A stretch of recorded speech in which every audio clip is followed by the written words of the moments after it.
My uncle urged me to peer through the gap in the stairs. My 4-year-old niece tugged at my sleeve as I hesitated.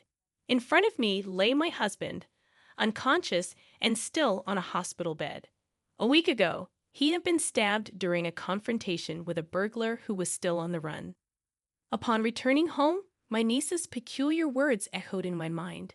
I decided to check the stairs, and there, in a tiny crevice, I found something bloodied. A shiver ran down my spine in surprise.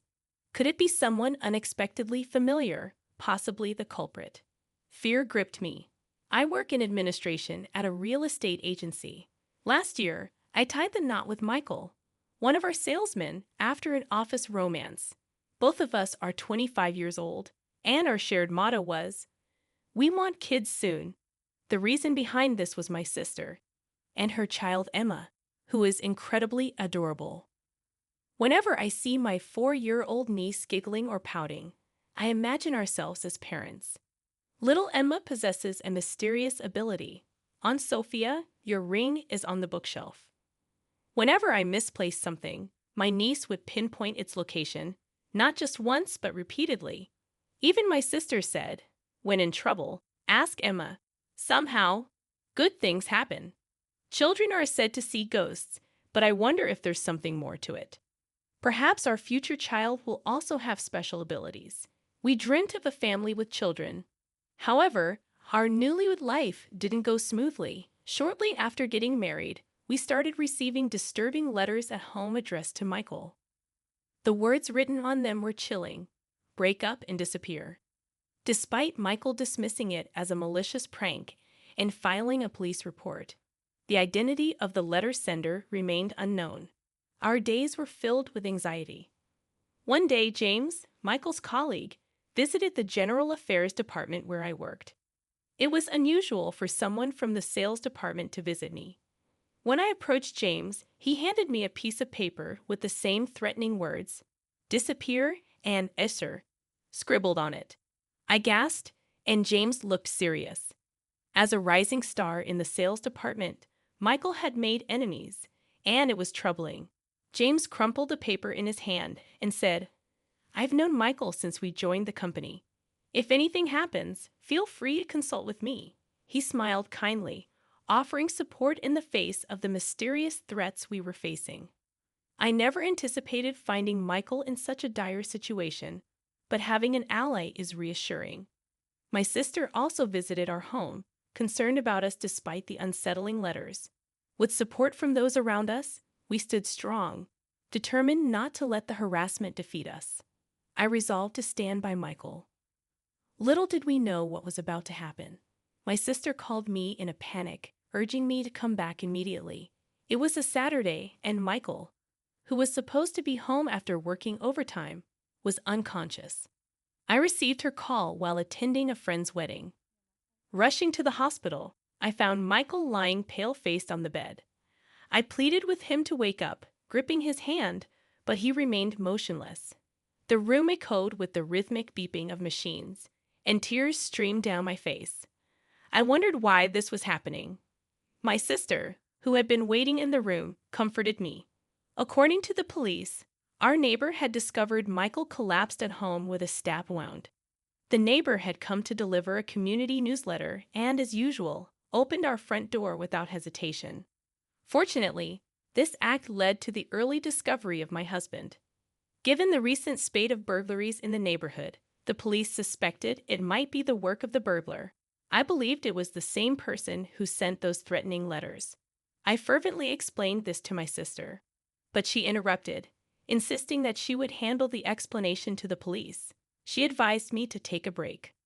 I lamented, thinking that if only I hadn't gone to that wedding, maybe Michael would be safe. I prayed for his recovery, but even after a week, he remained unconscious. The perpetrator was still at large. In the hospital room, I spoke to my husband, connected to numerous tubes. There was no response.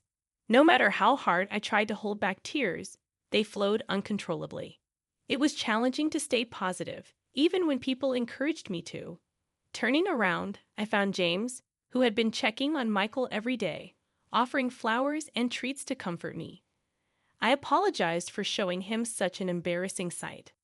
I hastily wiped away my tears, but James leaned in and reassured me, "Don't worry about it." Just then, an innocent voice came from behind. "Aunt Sophia, who's this?" I looked back, and my niece Emma stood there, tilting her head curiously. It was her first time visiting. "Oh, come on," my sister said curtly to Emma and then greeted James. "I apologize for intruding on your family. Well, I'll leave you all to it." With a brief nod to my sister, James placed the flowers down and left the room. Sorry for the sudden visit. Emma insisted on coming to see Michael. My sister looked apologetic, but Emma paid no attention.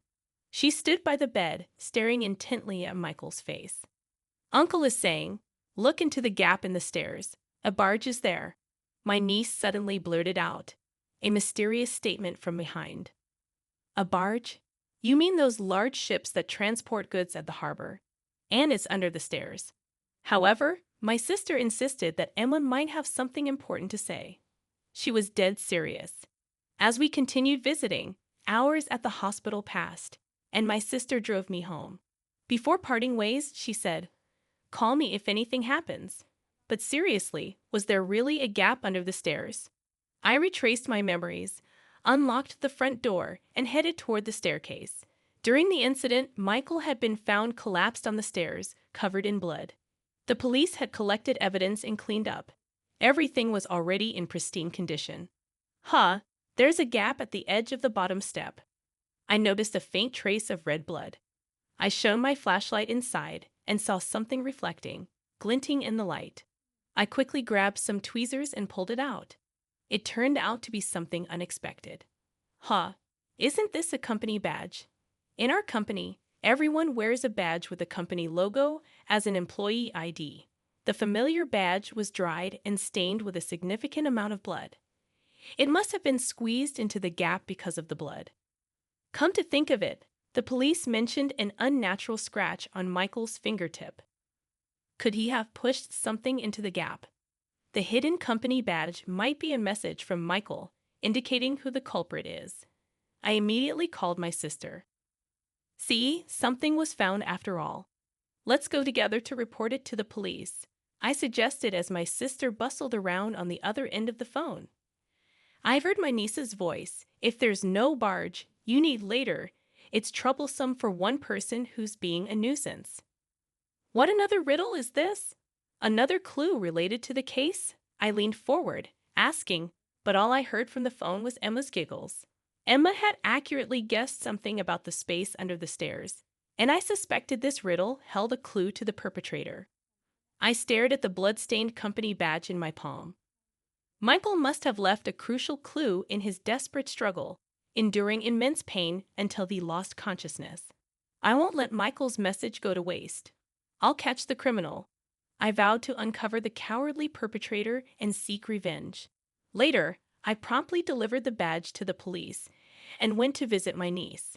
If there's no barge, you need later. It's troublesome for one person who's being a nuisance. Emma's words intrigued me. I asked her for more details. "Hey, Emma, what does it mean when you say I need a barge later? Is it too late?" Emma shook her head. "No, not like that. I'm still puzzled. When you say it's troublesome for one person who's being a nuisance, are you talking about the number of people? Would 2 people be less of a nuisance?" "No, that's still too many. It's about being bothersome." My niece wore a smug expression, but the mystery only deepened. I had no idea what she was talking about, and I let out a groan. My sister, equally puzzled, hemmed, "There must be some meaning to it." Despite her uncertainty, I decided to leave her house and head to a cafe to clear my thoughts. As I sipped my coffee and pondered, a man in a suit sitting at the adjacent table stood up, leaving his smartphone behind. "Excuse me, you've forgotten your phone," I called out. He hurried back, relieved, and replied, "Thank you. It's my work phone, and losing it would mean writing an incident report." At that moment, something clicked in my mind. Finally, the answer to the riddle became clear. I dashed back to my workplace. What followed was a whirlwind of events that revealed the truth. 5 days later, I found myself in a hospital room with my unconscious husband.